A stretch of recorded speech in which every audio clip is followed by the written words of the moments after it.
Hi guys, this is Michael, and this is my girl Roxy. Last week, Rona made a cameo, so I figured it's Roxy's time to say hello. This is video number 6. Video number 7, and I just wanted to say two things. If it wasn't for this little girl here, a little hefty girl now. She's 8 years old. She has saved my life. She was the one that I got to talk to privately with unconditional love all the time. And she knows how to ride on a motorcycle. Her top speed's 110 miles an hour, and that's no joke, guys.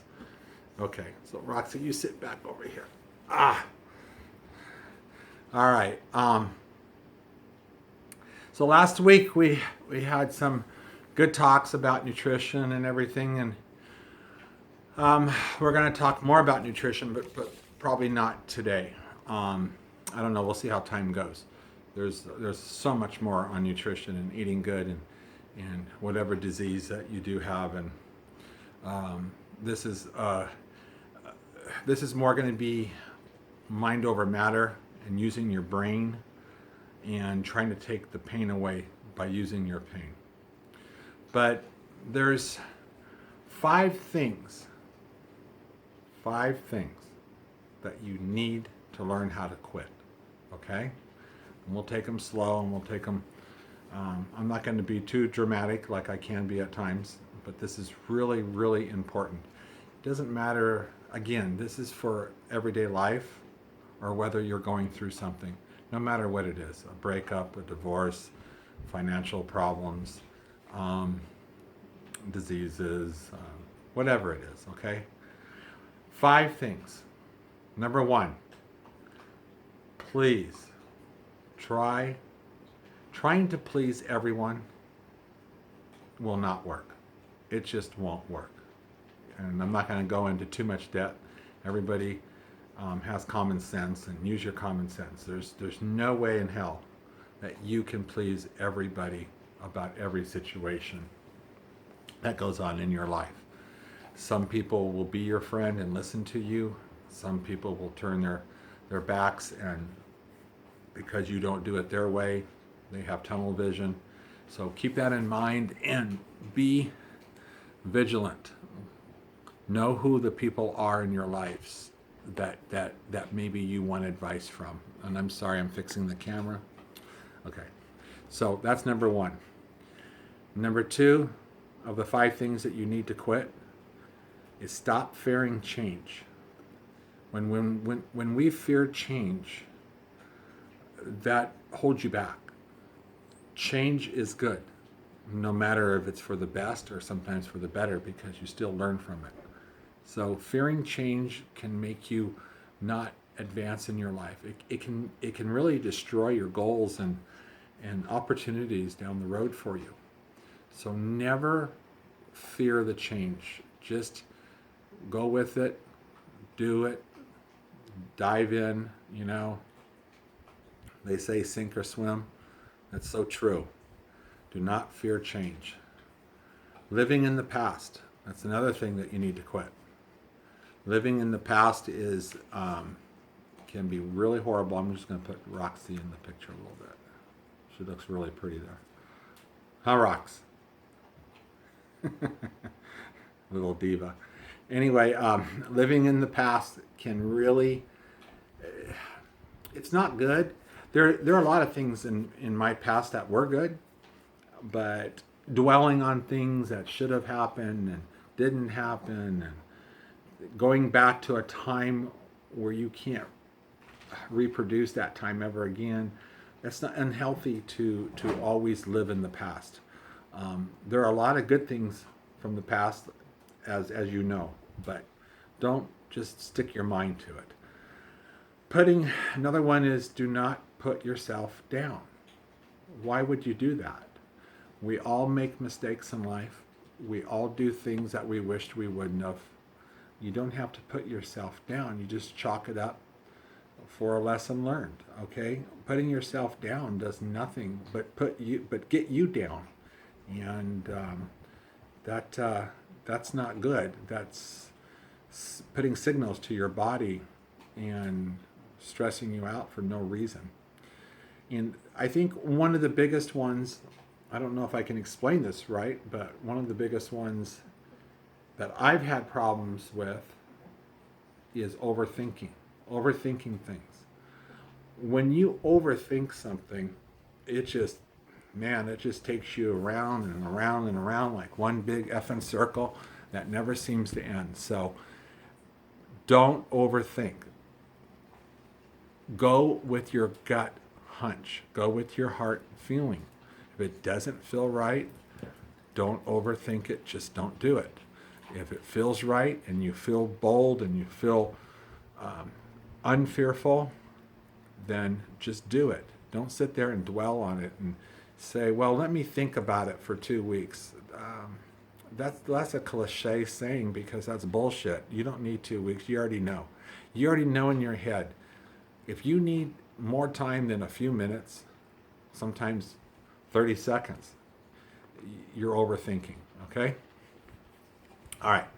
So, mind over matter.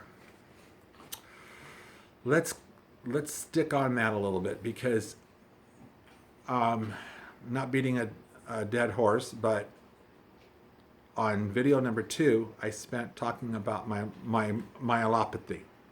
And video 2 was all about my spinal cord disease and the pain that I'm in my hands and legs and feet and whatnot, and my back. Oh my God! And I get blurry vision. And right now I'm actually looking at the camera and my vision's going. So I really can't see me that well in the camera. To be honest with you, I know I'm there, but I can't focus right now. So mind over matter, I did talk about it, which I normally don't, but I'm doing a video to explain things to you. My vision will come back. But the pain, people ask me all the time, do you hurt? Do you still hurt? I hurt like hell, probably 90% of the day. But my mind doesn't allow me to think about it. My mind blocks it out. And I walk through the pain, and I do things during the day that I don't think about the pain. Once you can learn how to master that, and it's hard to do, it's not easy. None of this shit I'm telling you is easy, okay? I make it sound easy because I've been doing it for so many years, and so it's not easy. So I understand the difficulty and the level that you have to get to. But when it hurts, I think about something else. I think about those good times. I think about my kids. I think about the kids singing in the back seat of the car, singing Whitney Houston. I will always love you. That's a distraction from my pain. So that brings me to a happy place. I think about motorcycles. I think about my dogs. I think about my grandchild. I think about just things that will take me away from that. If you sit there and you dwell on your pain, wherever that pain is coming from, whether it's mental pain, whether it's physical pain, if you're thinking about it, you'll feel it. You will absolutely feel it. I had back surgery in 1984. I had a lower disc removed and I had a fusion. They took bone from my hip and put it on my back, and they removed the lower disc. At that time, the doctor gave me 50% chance to ever walk again. I took that chance because I was 27 years old. I had 2 small children. In fact, my youngest daughter, Jessica, was only 2 weeks old. Gina was now a year old. And I took that chance because I didn't want to be a father that couldn't walk. And I faced that challenge and I pushed through that. And to this day, it's so weird if people ask me about my back. Hey, how's your back doing? They remember from 1984, I was at Hoag Hospital. I'll say, I'll start talking to them about it. What exactly did you have done? And I'll explain it to them. And all of a sudden, my lower back starts hurting. That's because I've awoken my brain and my brain signals, and then I feel what I'm talking about. This happens to everyone. So the less you talk about it, sometimes Even though when people ask you how you feel and you want to be honest, sometimes it's better to say, I'm fine, I'm doing good, and not trigger that mechanism that's in all of us and in our bodies, because that's the worst thing to do is hey, hey, sorry. Hey, Rona. Anyway, sorry about that, guys. So, hey, cállate la boca. They're Chihuahuas. They know Spanish, okay? Okay, so hiding, stop talking about it. If I know people ask you all the ask you how you doing or how's your situation. If you don't feel like talking about it, it's not rude. It's not rude to say, you know what, I would rather not say anything because it upsets me or whatnot. That's perfectly normal and that's perfectly fine. That's your business. And whenever I want to talk about myself or my pain or what I go through or my emotional stages, or if I just want a good cry, I turn to my dogs and I talk to them a lot, because who in the heck they're going to tell, right? They are, dogs are the most loyal companions in the world.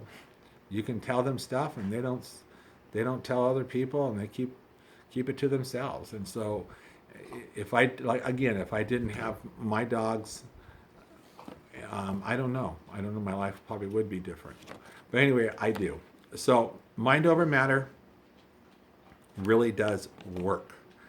If you want something bad enough, you will do it. And we all know that. Sometimes we all need a push or a kick in the ass, but we know that works. We all know it. It's just getting yourself to do it, okay? One of the things that got me a long time ago was the nutrition thing. When I knew that I had to switch and I had to eat healthy and I had to do certain things, and I couldn't go out with my friends like I used to on a Friday night and pound down a couple big margaritas and chips and salsa and good Mexican food or whatever kind of foods, all the stuff that's not good for you, eating late at night,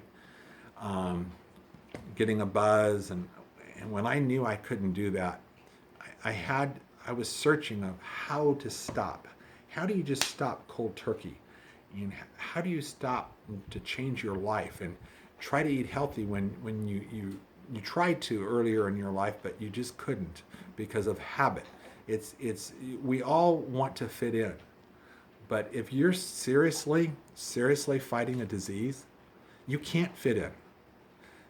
Listen to what I just said. If you want to get healthy and you're fighting a disease, normal life is out the window.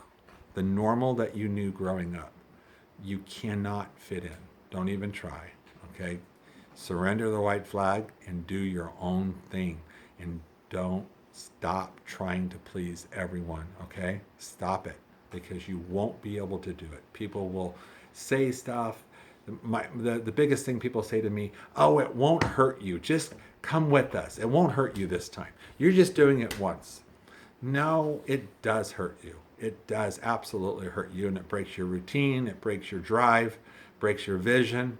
All of a sudden, you don't have a focal point anymore, because you're getting drunk with everybody and having fun at the restaurant, which life should be about fun. I agree with that. But you have to be careful what you put in your body.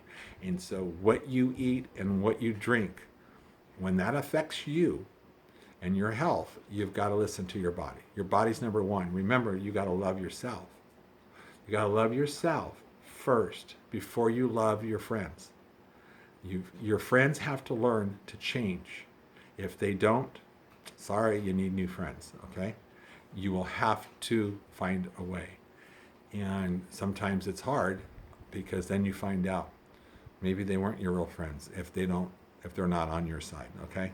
Those are things that you have to learn to accept, and just you have to. There's no other way. But speaking of changing your habits, a long time ago, I forgot what year it was, long before I got ill with HIV and AIDS. there was a talk show on, and I'm not going to say the comedian's name because I don't know what's copywritten and what I can and cannot say sometimes on these videos. But I will describe her: loud mouth, big, kind of heavy set, funny, dirty, filthy dirty, maybe trailer park a little bit. Was married, but it was a known divorce. She started on Johnny Carson. I can say that. So she was, I don't like this person that much, but she made me think. And this happened at least 15 years ago. And she was on the talk show, and she had lost like 65, 70 pounds, and she looked absolutely fantastic. And I was sitting there listening to her because she really changed. And somebody had asked her, how did you do it? How did you lose the weight? What did you do? And she said, well, I wanted that piece of lemon meringue. I love lemon meringue pie. And I knew I shouldn't because I was on this special program. And she said, so I stripped off all my clothes and got completely naked. And I walked into the bathroom with my lemon meringue pie with the fork stuck in it. And I stood and stared at myself in the mirror, completely naked, holding this pie. And I decided, hell no, I'm not eating this pie. But I would eat it with my clothes on. But looking at myself naked, no, I'm gonna put that damage back onto me. So again, if there's a will, there's a way. And I'll always remember that. And yes, I've taken stuff into the bathroom naked. I've looked in the mirror and I think, nope, can't do it, although I want to. You know, sometimes I sit here and I'll dream about a double and fries and a nice shake, and I dream about that kind of stuff, or oh man, a milkshake or a hot fudge sundae, and I already know the consequences. So sometimes I'll think, okay, well maybe I'll cheat just on Sunday and I'll just do it. But then when the reality sets in, I don't, because I'm stronger now. I'm stronger than that, and I know what harm it'll do. So I feel so good eating the way I do, it's hard for me to go back. So I don't. So it's almost like, probably, I've never had a smoking habit, but it would probably be like that. You stop smoking, you start breathing better, you feel better, you have more energy. It doesn't rob all the vitamin C out of you. You get less sick, but then you have a chance to smoke again. And some people do go back and some people don't. Some people are able to kick that habit. And eating bad is absolutely a habit. And those habits aren't necessarily our faults, okay? I would like to get into that, but I could talk for 5 hours on the way the world shapes us. But those habits aren't our fault. We are pressured to eat fast. There's fast food restaurants everywhere. It's all about convenience. What's convenient? It's all about the packaging and how good it looks in the wrapper and how much sauce is dripping out of it, and just numerous things that antagonize us to eat bad. I mean, it's a lot better than looking at a bag of spinach or kale or just a carrot stick or mushrooms or organic bananas. And I mean, you can only get so excited about eating that stuff so much, right? So it's mind over matter. I can't stress that enough. And being that, let's stay on mind over matter for a minute. When you have a disease, when you do have a disease, that's mind over matter. I don't feel like anything is wrong with me, to be honest with you. I know what I have. I'm not in denial. But I use my mind as my main muscle. It's the strongest muscle in your body is your brain, okay? So if you learn how to use it, you can direct your life in any direction that you want. You have to be strong. You have to be, what's the right word? I'm sorry. You have to challenge yourself constantly, and you have to stay on some type of program, some type of thing, because it's really hard. It's really easy to go off your program, and your mind will put you back on there. Stress to yourself, love yourself. You have to. In fact, we'll talk. I'm going to talk a little bit more about eating habits next week, but you know, I don't want to get sentimental or emotional, but once in a while, go into the bathroom, close the door, smile in the mirror, not naked, with your clothes on. Be proud of who you are. Be fucking proud of who you are. Tell yourself that you love yourself, that you love you. Tell yourself enough times where you fucking believe it, okay? Because it's all about loving yourself. When you truly love yourself as a person, it doesn't matter what people think. It doesn't matter what people say. It's none of their business, okay? Because you're taking care of you, and that's all that should matter. And you can't take care of anybody else unless you learn to take care of yourself. Keep that in mind. You can try to hide your pain and try to hide everything that's wrong with you and throwing yourself into somebody else or a relationship that you shouldn't have. If you don't love yourself, nothing else will work, okay? So please do that. Go in the bathroom and try it, okay? Tell yourself how proud you are of yourself, and tell yourself that you love yourself. Just try it, okay? Thank you, guys. I hope, I know it's helping people, because I get, oh my gosh, it does make me cry, because I get so many messages, and I'm so busy during the week, but I love it. I love helping people. So peace, love, chill out. Until next time, I'm glad the dogs didn't bother you too much. Talk to you soon. Bye-bye.